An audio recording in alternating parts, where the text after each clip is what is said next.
Welcome to Venture with Joe and Cody, where we take a deep dive into the minds of leaders and innovators making a real impact today. I'm Joe. And I'm Cody. And we're here to bring you the raw stories, the successes, and the setbacks that these trailblazers have experienced in their journey to where they are today. Every week, we sit down with a new guest who's ready to share their insight and advice on business, entrepreneurship, and making a difference in their community. From local community members to industry experts, you're going to get the unfiltered truth behind their success. So whether you're an aspiring entrepreneur, a seasoned professional, or just curious about the business world, join us for a journey of learning and inspiration. So let's grab a drink, settle in, and let's get started. This is Venture with Joe and Cody.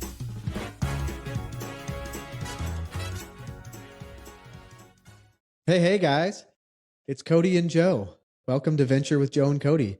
Yeah. Normally Joe's doing the intro, but this time it's me because we're going to be talking about Joe today. So I'm Cody Wilhelm with Residential Mortgage, and I am with Joe Skipper, owner of Skipper Realty Group, powered by EXP. Did I do that right? Yeah, I think you pretty much got it. I'm actually more nervous now that you're talking.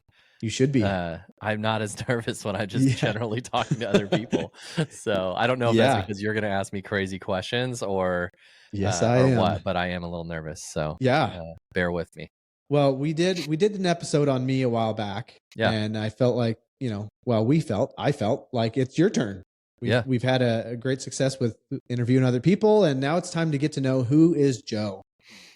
Oh man, you're opening a box of worms that you may not want to open, but go ahead. Okay, so I want to start first back. We'll skip through. We'll skip through like the toddler stage. Yeah. But give me a rundown of like college. What was your plan coming out of high school? What did you want to do? What was kind of career path like that? Yeah, for sure. So the people that don't know us is that we went to the same high school together. And you never hung out with me because you were like the cool kid, you know. Well, you were also younger, but like we were what 3 years apart, I think. Or I can never remember, and I am like so anti. Like I don't know my own age, so I'm like I don't know how old you are. I think I'm 42. I'm pretty sure I'm 39. Okay, so I was already almost out of there by the time you came in. But we went to the same high school in Yamhill Carlton High School.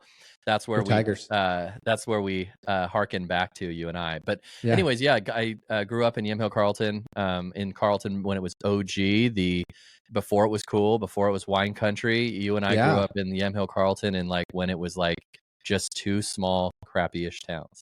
Not crappy to us, but we loved it. But it wasn't what it was, before. But if you went now, it's completely different than what it was when we grew up. So, and it was fun too, because we had, I'm from Yamhill, you're from Carlton. Even though we joined forces in high school for one high school, there was always kind of like that little rivalry of you guys have a pool and we don't have a pool. For sure. But we have derby days, which is cool. And yeah, exactly. Oh man, that's so crazy to think of. I actually lifeguarded at that pool. That was like one of my first jobs. Yeah. Oh, nice. I was a hero from the very beginning, man. From the very beginning. I tell you what, it never surprises me. Oh man. No, but then I went. So obviously at our age, like when we were going through our stuff, college was like you had to go. Like if you wanted to be successful, you went to college. So I applied for a few schools, two of them that my parents wanted me to apply for that I knew I had no chance. I didn't get bad grades, but I was a 3.5, 3.6, I think, in high school. That's pretty good. So it's not great, but it's not like it was pretty good.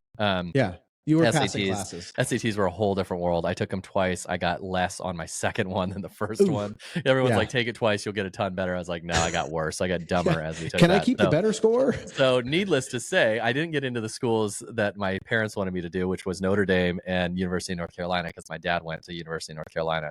Oh, nice. For a short stint, I want to say there's an asterisk besides that because he was a freshman there and did what freshmen do and left soon after.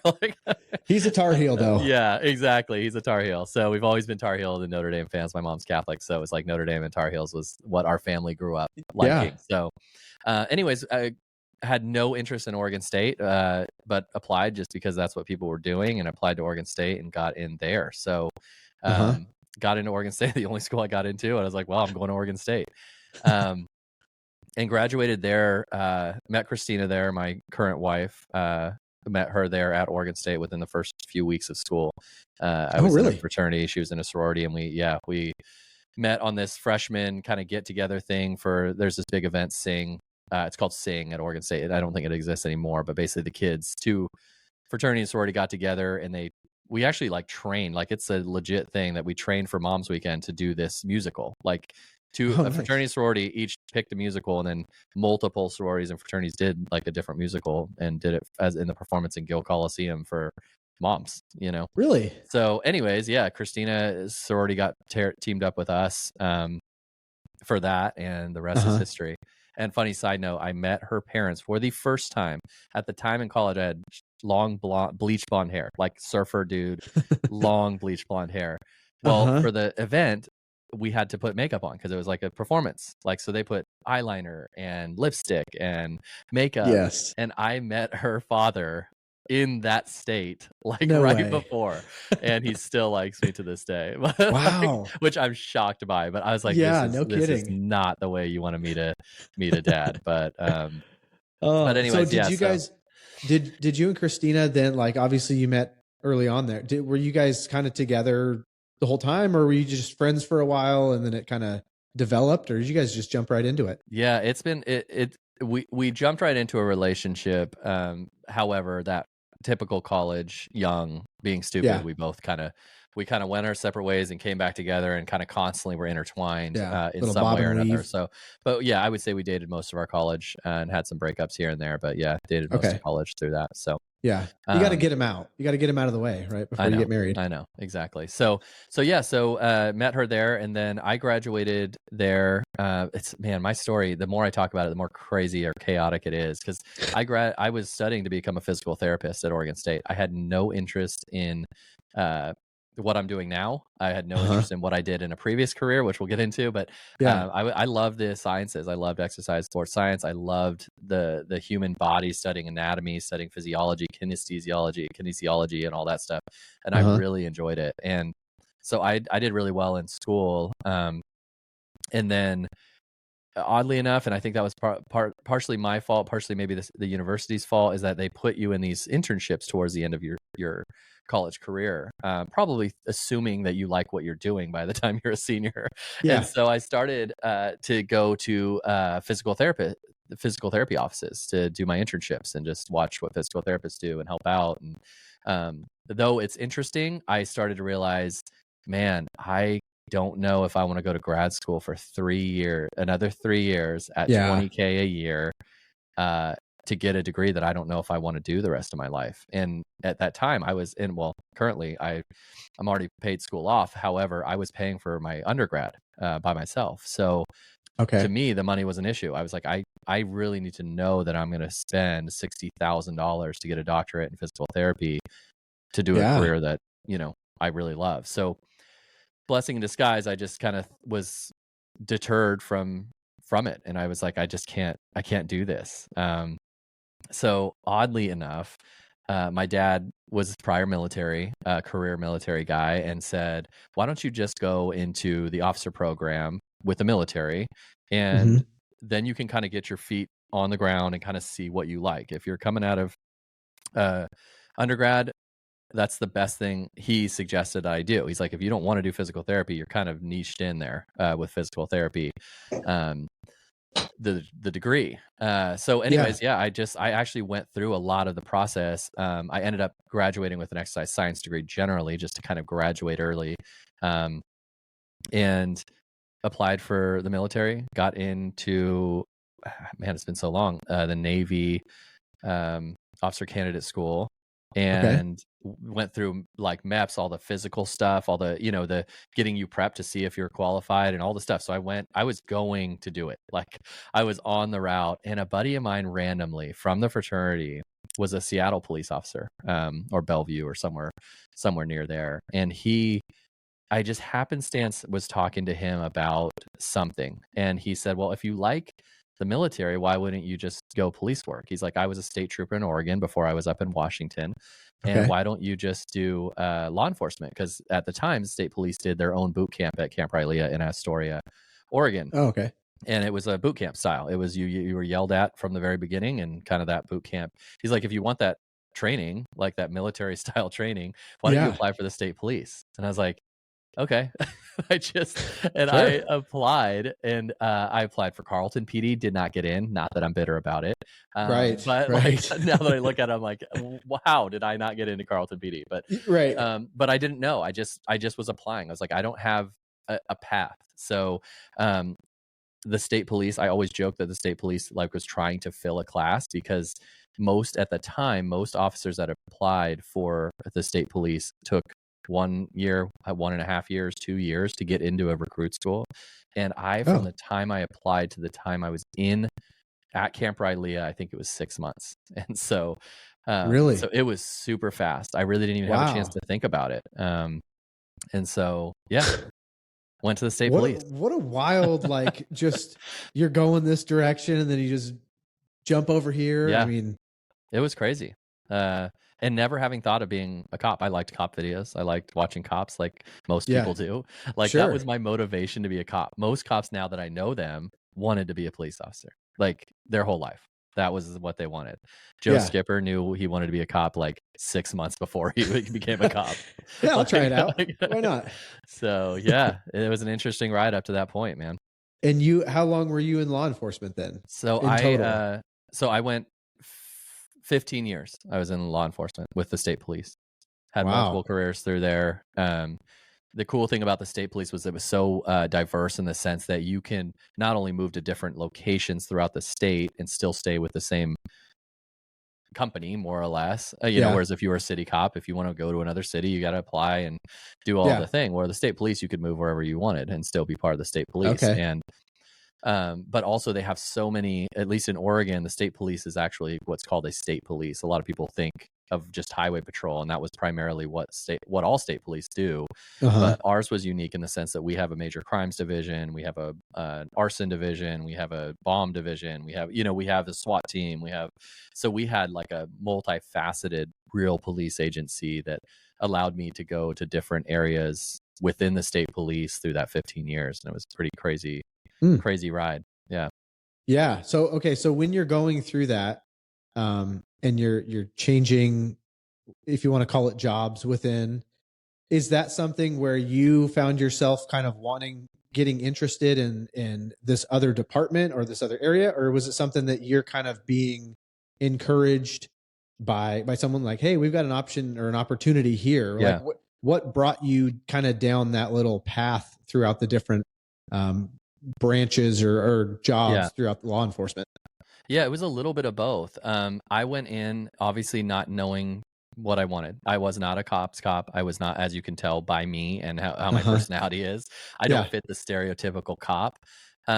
So patrol, I did well on patrol, but I didn't do well for what they wanted, if that makes sense. So I worked primarily for 5 years on patrol in Salem at night shift. And that's what I loved to do, because it was where the excitement was. It was where the bad guys were. Like I hated, and still to this day hate it, even though I don't do it, is writing tickets to people for speeding or for not wearing a seatbelt or for, a license plate light out. I just wasn't that cop. I couldn't get myself to do it. I had sergeants that were pushing me and yelling at me to write more tickets to people for that stuff, and I just could not do it. So night shift for me fit me because it was criminal. Like that's all we were, like that's what we looked for. That's what we wanted to go after, and everyone had that same mentality. So what brought that was more opportunities, because you get a name for being, an officer that can do that and a go-getter and all that stuff.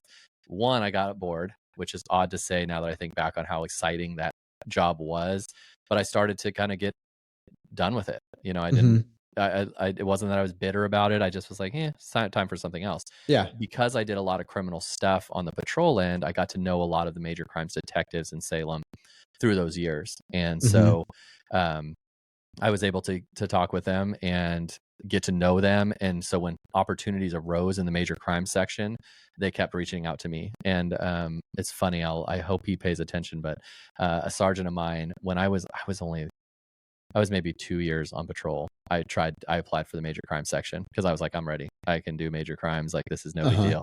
And he rejected it. And I was furious. He's one of the most, he's a sergeant I respect, one of the most now, good friend of mine. And I really like him. But he did it for my own good. And at the time I did not see it, but I got 3 more years of experience on the road. I did crash reconstruction. So I went to fatal crashes, murder scenes, all that stuff, and reconstructed the scenes for the detectives. So it allowed me, that rejection allowed me to get more experience. And in time, in 5 years, I was truly ready to join the major crime section in Salem as a detective. Wow. So you're not somebody that's bothered by a little bit of blood. No, it's really, it's not a healthy career. And I say that like, honestly, it's not, I don't think police officers get the mental health they need, not to get on my soapbox of that, but it's not a healthy career. It's not, you can always tell people you see the worst of the worst, but no one really internalizes that. Like if I tell you, hey, we see the worst of the worst, you just think, okay, yeah, like you do. Right. But when you see it, like when an outsider sees it, that's not normal for a human being to go at things so callously, to see a dead body and to see dead children and children who have been sexually assaulted and be okay, just like, okay, let me interview this person or let me do this thing.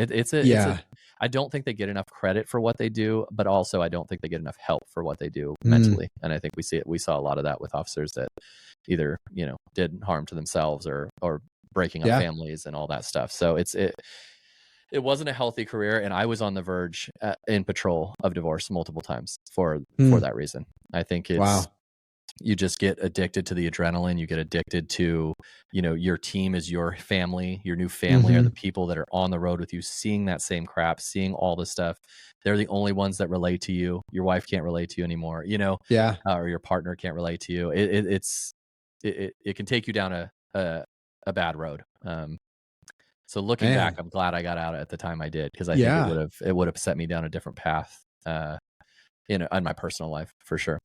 Huh. Well, I mean, I can only imagine. I'm not really a big, I can handle a little bit of blood, but it's like, I'm not built for that type of thing. And I can only imagine that even just over time, even if you're not bothered by it, there still has to be times where that kind of just comes back and haunts you a little bit, or you have to kind of relive those things. And like I said, if you don't have somebody to talk to about it, that can get dark, because your life can be great one day and then things start to go downhill and a lot of those negative, icky things start to come back in. So yeah, it was night shift, especially, I think, is the most dangerous for people to stay in long term night shift patrol, because you aren't stopping soccer mom at 3 a.m, going 5 miles over the speed limit, that respects law enforcement and that loves that that you're doing what you're doing. You're talking to the people that don't want you around. You're seeing the people that don't want you around, and you're seeing the ramifications of what those people do to others. So yeah, it was a pretty unhealthy, but I was lucky, one, that I saw the issue. I think from me coming back from the outside looking in, because I wasn't a hardcore cop in that sense, I didn't deny any of that stuff. I was like, something's going wrong. Like I saw my marriage failing, I saw all this stuff happening, and I was like, I need to figure this out. Whether my marriage fails or not, I had to figure. So I proactively went and got help with that. And it's always a work in progress, as you know. But I was able to be the lucky one to get out. But I think the blessing in disguise was I did go to major crimes, which oddly is less stressful on a day-to-day basis, because you're not stopping cars and getting in chases and having to get physical altercations all the time. But it was more stressful in the sense of that these crimes mattered. They mattered to the district attorney. They mattered to victims, the victims' families. This was not a DUI. This was a rape, an assault, a murder, and so the consequences of your job were a lot more stressful, but my day-to-day personal life was much better in that sense, because it was a more normal schedule, unless we got called out, those sort of things. So I worked major crimes in Salem for another 5 years as a detective before my next stint. Do you want to go into it? Tell me more. Yeah. I'm leaving you on the edge of your seat. I'm kind of curious, because I know a little bit of your past with it, just because we've talked, but I've never heard the kind of the timeline and why. Yeah. So again, I think I was getting bored. I think I just was and I don't say bored in the sense that I want to downplay what the work was, because it's it's work that always needs to be done, and it is exciting on a case by case basis. However, I just have that mindset. I'm just like, okay, what's next? Like, this is good. I'm getting good at it. Like, I kind of need a challenge. So again, the reputation and I think this one was based on, and I'm not tooting my own horn, but because I'm not a cop's cop, I like talking to people. I like socializing. I got joked around with a lot by the hardcore cops because I just wasn't their type. I wasn't the one that had like 18 guns piled around him and like talking all these tactics all the time. Every time they walked into a restaurant, they're clearing the wall, like the corners. So because of that, though, I was offered the opportunity to be on the governor's security detail. So basically what that is, and I'm not nearly comparing myself to Secret Service, but best explanation of kind of the job is that you are the Secret Service for the governor.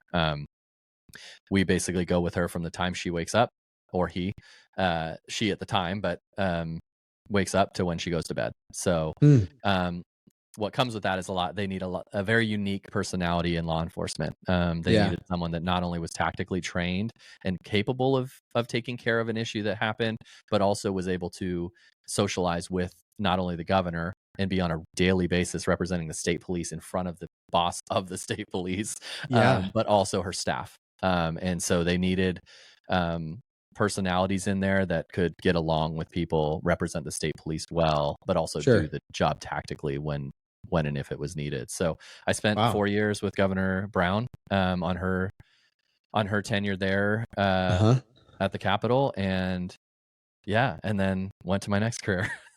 So with that, like how much was your day-to-day? Were you like in her physical location at all times, or you were kind of like on call for her at all times? Like, what was that like? Were you kind of anywhere she was, you were within general vicinity?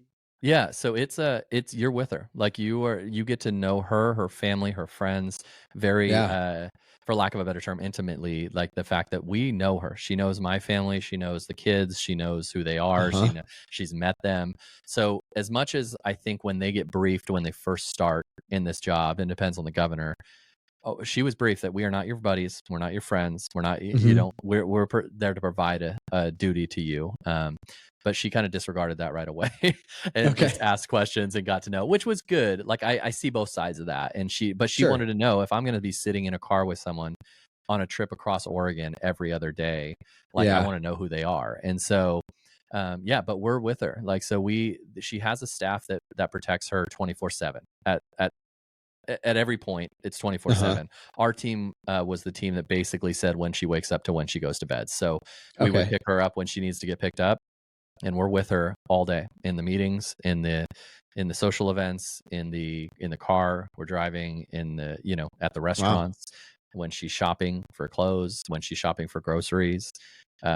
We were with her until she said, I'm done for the night and I'm going to bed. So it was a very unique job and very fun. Like it allowed us to travel.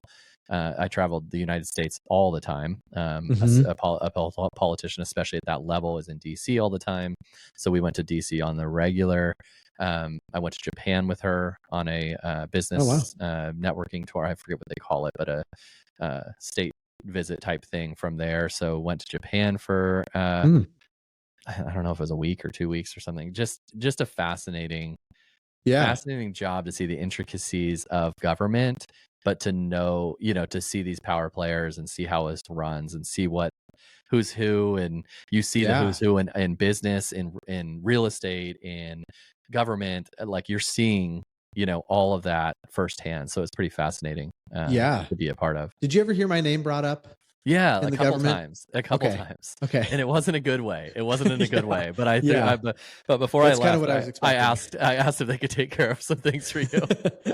And so they were able to manage it. Yeah, you're welcome. So that's why I'm still here. Yeah, it was a good gig, and the team was super close. The governor's staff was super good. Whether your politics aside, like she was very kind to us, very nice to us, and treated us really well. And their staff were great. We've become good friends with her staff, and still friends with her. We interviewed Gina, who was her chief of staff. So you mean to tell me that you can you can maybe disagree with somebody's politics, but you can still like them as a person. No, sorry. From what I've been seeing, that's not possible. Yeah, I'm not.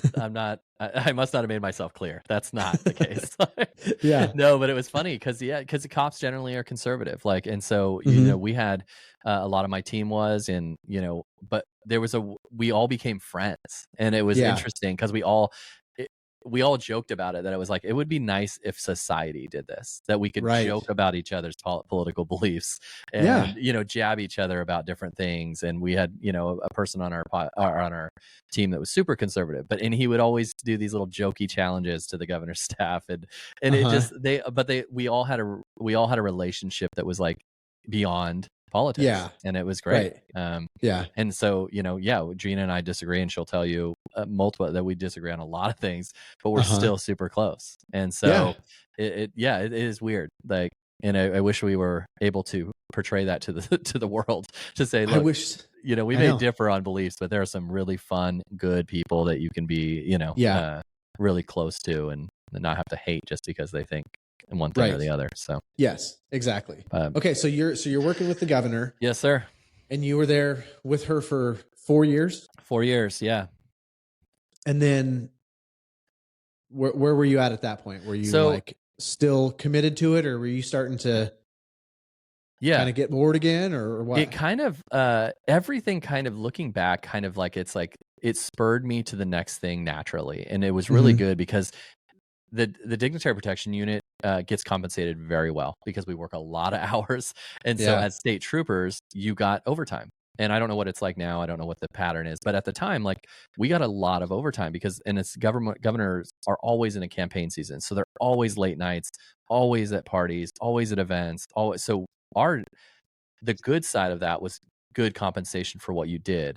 The bad side of that, and what got me thinking of another career path, was I don't want to be run by someone else's schedule. I can't do this anymore. I can't say that person X wants me up at 4 a.m. The governor's side, I love the governor, but she wants me up at 4. I got to get up at 4. She wants to stay out with friends until midnight. I've got to stay out till midnight. So and it was fine. I loved the job that I did. I don't want this to come off as me complaining. However, it made me think, it's time. I was like, it's time for me to control my own schedule, my own success, and my own life, personally and professionally. And so it spurred me to kind of look into what's next.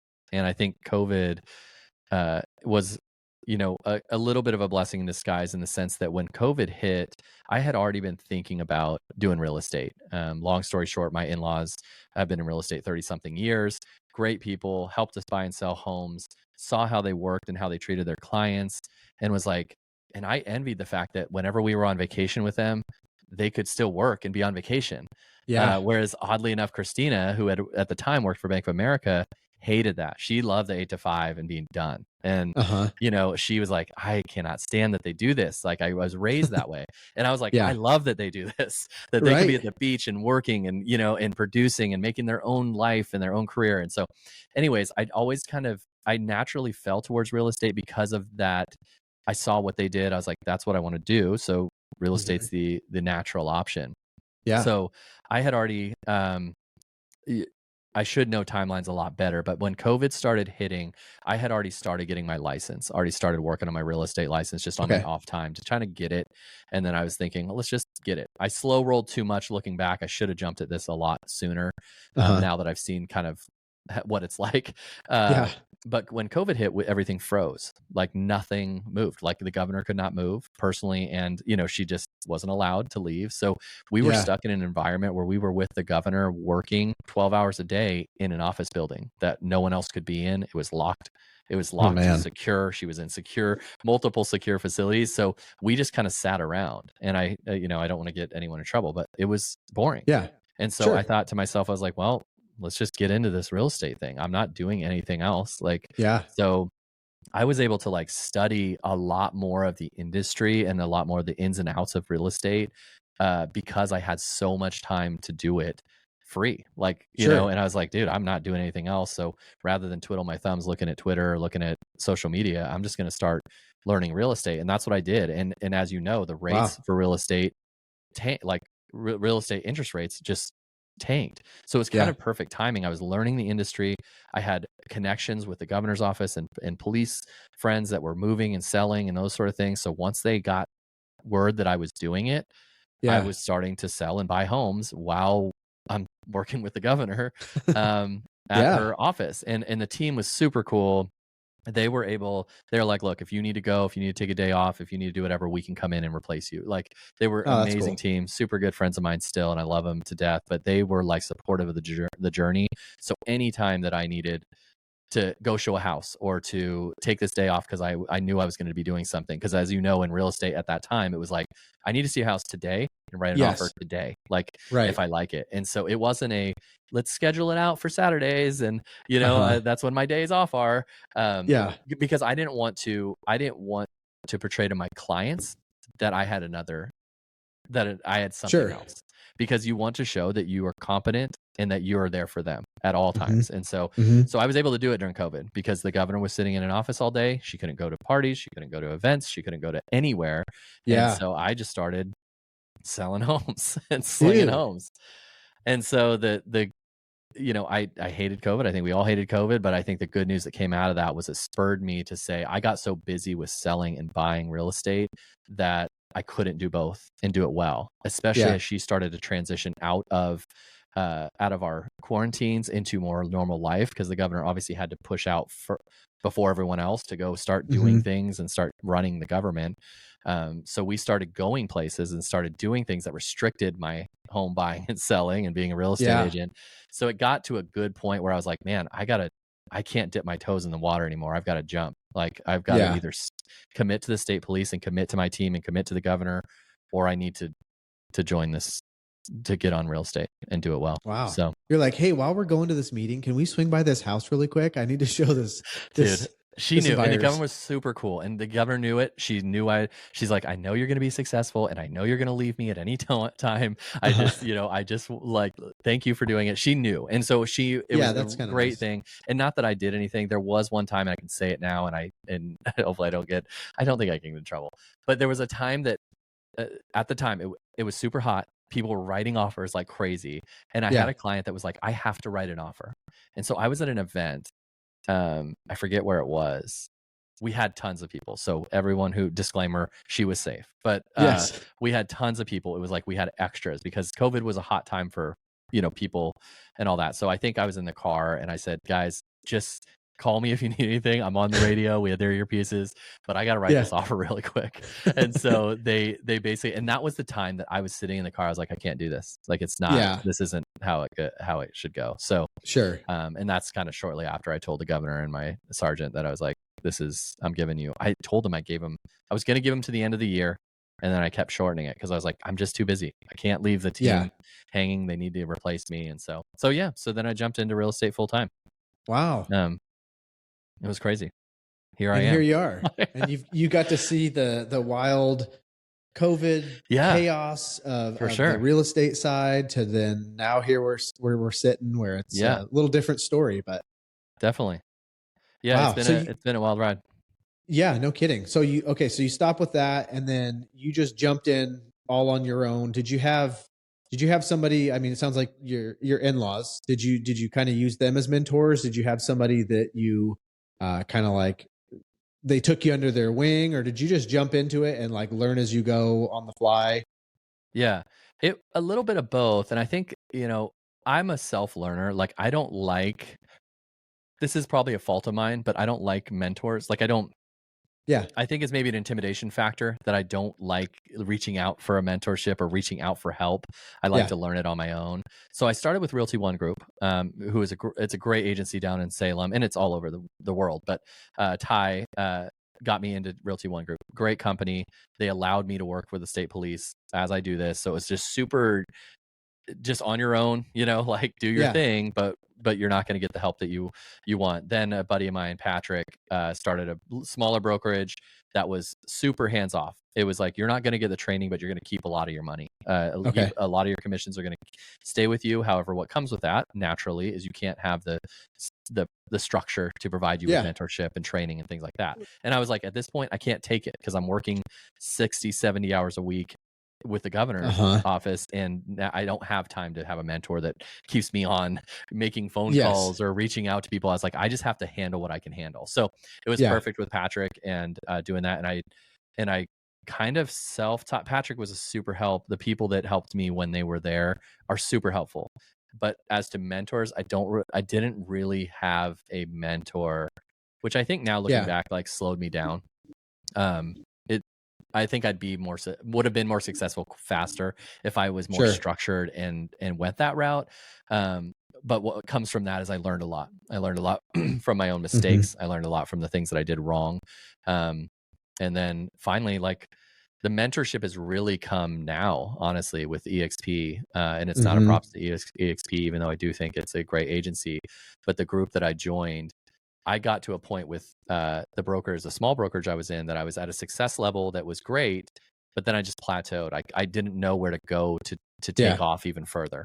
It was like, I'm good, everything's good, I have clients, but how do I get more? And that's where EXP came in, and that's where I have mentors now that are super dominant in different fields that I love, the social media fields, the TikToks, the YouTubes, and just experts in those fields that are a resource that that has really helped grow the business significantly since then. So well, and that seems to be the case too. I've noticed it where it's like you kind of need those little like bursts of encouragement or mentorship, or like how to take it to that next level. Because I'm the same way. I'm more of a fail as I go. That's how I learn better. I'd rather learn by screwing something up and then realizing, oh, okay, I'll never do that again. But it's like every once in a while, you just need that, like, hey, here's another thing that you could be doing. Here's another thing. And then, so with Christina, obviously she had been around the real estate side probably her whole life or most of her life. And she was in the mortgage side for a long time, right? Yep. Yeah. So go ahead. She was with Bank of America for 15 years. Yeah. Okay. In the mortgages. When she got into the real estate side, were you kind of the one encouraging it, or was it her starting to see you getting into it, or like what ended up bringing that kind of together? It's funny, like I joke that like she saw me do it and she's like, man, if he can do it, then anyone can do it. But I do think that she worked her way up in the bank. And as you know, once you get to a certain level in the bank, it's like, you got to choose a path, like of wanting to be CEO or, you're staying where you're at. And she was there, and I think she was getting super stressed out. And at the same time, seeing that I did have the freedom. Like, it was a struggle. Like, I'm not saying that we just started off successful and, I was selling homes like crazy, it was a struggle, but she saw the peace that I had. She's like, there's a peace that's over you. That's like, you are controlling your day. You're controlling your life. You're kind of guiding, you're seeing what works and what doesn't. You have that flexibility. And she was just run ragged with the bank, that she was like, I got to do something different. And she actively looked against real estate, because I think she did have the fears from her parents, of seeing the struggles with real estate and those sort of things.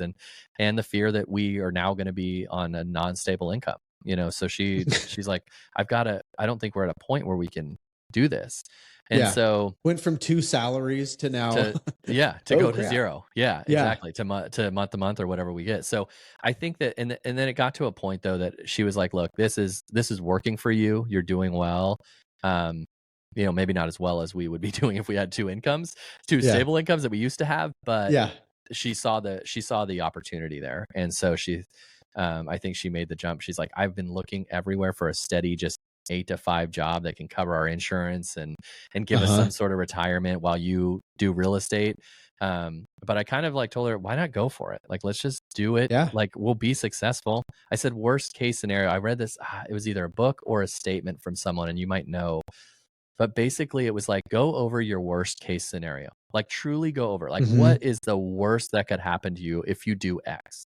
So it's like, if we jumped off and worst case, we sold 0 homes for a year and a half, like we're not good at what we do. We're not good at it. Like, what's the worst case that would happen? So I was like, what would you do? And I said, I would go to some sort of security gig, like whether that's private security, whether that's, I could go back to the state police. I could go, there's so many opportunities in the law enforcement and security realm that I was like, I could go get a $80,000-$90,000 job as a private contractor.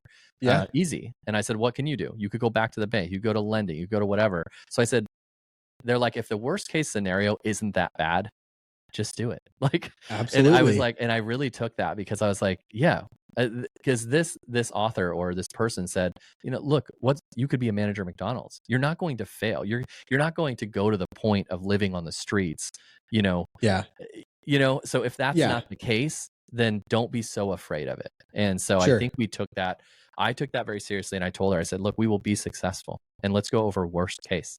You have plenty of skills to do an 8 to 5 job as a lender, as any banking. You could be a banker. You could be a bank teller. It doesn't matter. Sure. Like, you have that ability. And too. I could go back to the state police. It's been enough time where I could still go back easily and make that job. So I think once we kind of put that in perspective and said, for the pros that we will gain, it way outweighs the cons that could happen and most likely will not happen. So that's kind of what spurred her to say, let's just do it, Yeah. I mean, that's a pretty big jump when you think about it, for both of you to be in there. Both of you have your own stable, steady income, to then both of you now jumping into that. And I think that kind of just goes to show too, that money isn't always going to make you happy, and time is more important than money. And, there's a whole lot of factors that go into it, but being able to kind of create your own path of your day and your life and what that looks like. And that's a great point. It takes a lot to get there. It's not about the money, and we are doing well and we're continuing to grow the business, but man, just for her, she's like, the ability for me to be a part of the PTA, to go pick up my daughter from school every day, to take her to school every day, to take my son to be at their practices when we need to go to every game, those sort of things are priceless. And we can say that, a lot of people look at people like, oh, you can say that because you make money, but man, we weren't making money when she quit, but we had a piece over us of like, we can be with our kids. Like we can be with a family. Like we can live a life that we want to live. Yes, we would love to have the salaries we had at the time. Sure. But it's like, you're right. It doesn't always come out to just how much money can you make.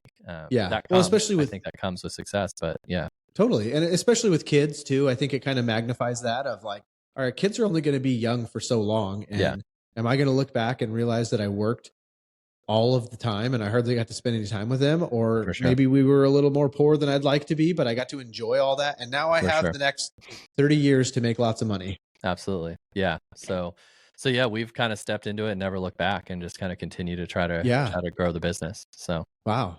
Okay. So you're full-fledged in real estate and everything's been going pretty good. What do you do when you're not with your kids, when you're not doing real estate? What do you like to do for fun whenever you get those like slivers of time? It's kind of embarrassing that you say that, or that you asked that question, because as you asked it, I was like, I don't know. Like, I honestly, what do I do? Like, what do I do for fun? No, what would you like to do? I know. I can't even tell you that. I think that, we have just got into that kind of travel mode. We're still growing the business. So we understood that when we go into this, we're giving up a lot for these first few years. We're going to give up the time. We're going to give up you've got to hustle for the years. So we kind of have just started creeping back into what normal world could look like off time, and that's kind of one thing that we're prioritizing in 2025 is how do we adjust our schedule and our life to incorporate things like traveling together with families, singular, like going, doing things more, and still running the business successfully. I think we've been in the hustle mode for so long. When you asked that question, I was like, I go to sports games on the weekend, and then I work, and then I sleep. I enjoy sleeping. That's my hobby. And so it's a great question. I don't know the answer yet. I think, we used to wakeboard, snowboard, all that stuff, but and eventually we'd like to start getting back into that stuff. But right now it's been in hustle mode for both of us, especially Christina's only been on with the company for a year. So she's still in big time hustle mode, and I'm kind of helping her along that. Not that she needs help, but just kind of guiding that and being in the hustle with her. I'm like, if she's there, why don't I be there? So we don't do a lot of off time stuff. At this point, eventually we'd like to. Well, hey, that's all right. There's going to be plenty of time for that down the road. For sure. But we do enjoy, like, we get to go to all their games, all the kids' games.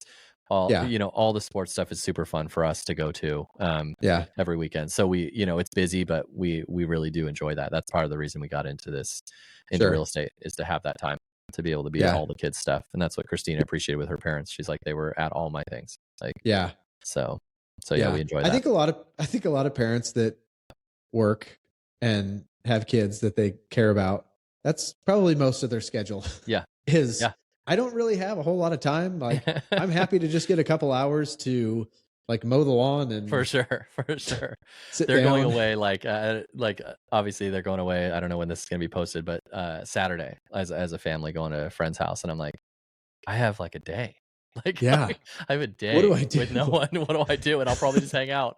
I probably just do nothing. Like, because just don't know what it's like. You're going to be on the phone with them half the day. Like, what are you guys doing? Exactly. Hey, what are you doing now? Me? For sure. So, no, we really enjoy it. The fun times will start. I think we're in the business growing stage now, which, can be unhealthy in long term. But I think we have our eyes set on that future and kind of freeing up some time in the hopefully near future. So. Do any of your kids have any interest in real estate? Oof. Cora probably most likely. Rory likes the business aspect. He's my older son. Okay. He does like the business aspect. He said something the other day. He said, if I'm not a professional athlete, I'll do real estate.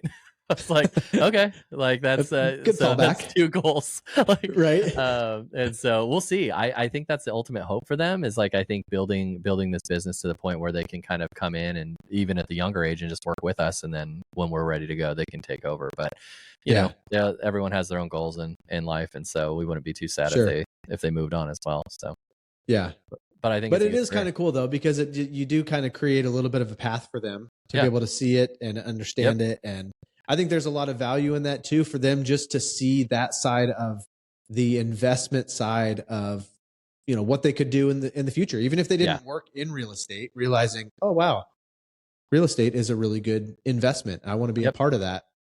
Yeah. And just the business aspect, like the kids see like how we have to run, how a business has to run, how we have to grow, how we, those sort of things. So they subliminally are taking all that in. So my hope is that they do that and start pursuing that in some way, in some form or another. But who knows? Maybe he'll be a professional athlete. And then I'll just maybe so. And then maybe he'll do what you did, and he'll be a professional athlete and a real estate agent at the same time.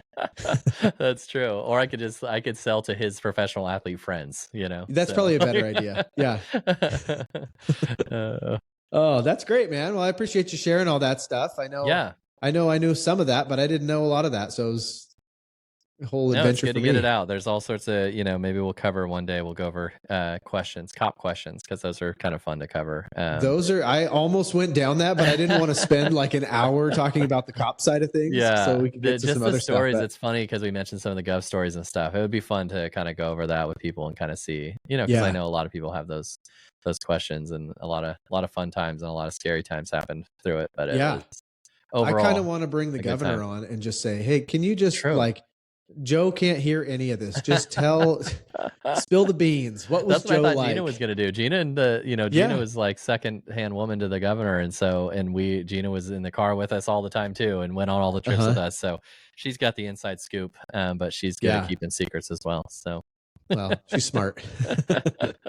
Well, this was great, man. Yeah, it was good. Thanks for the interview. I'm not nervous anymore. So that's good. As we're done. Well, then we'll shut this one off and do another one. Okay, sounds good, man. Well, it was good chatting, and until next time, we'll talk to you guys later. Yep, sounds good. Okay, see you, man. All right, bye.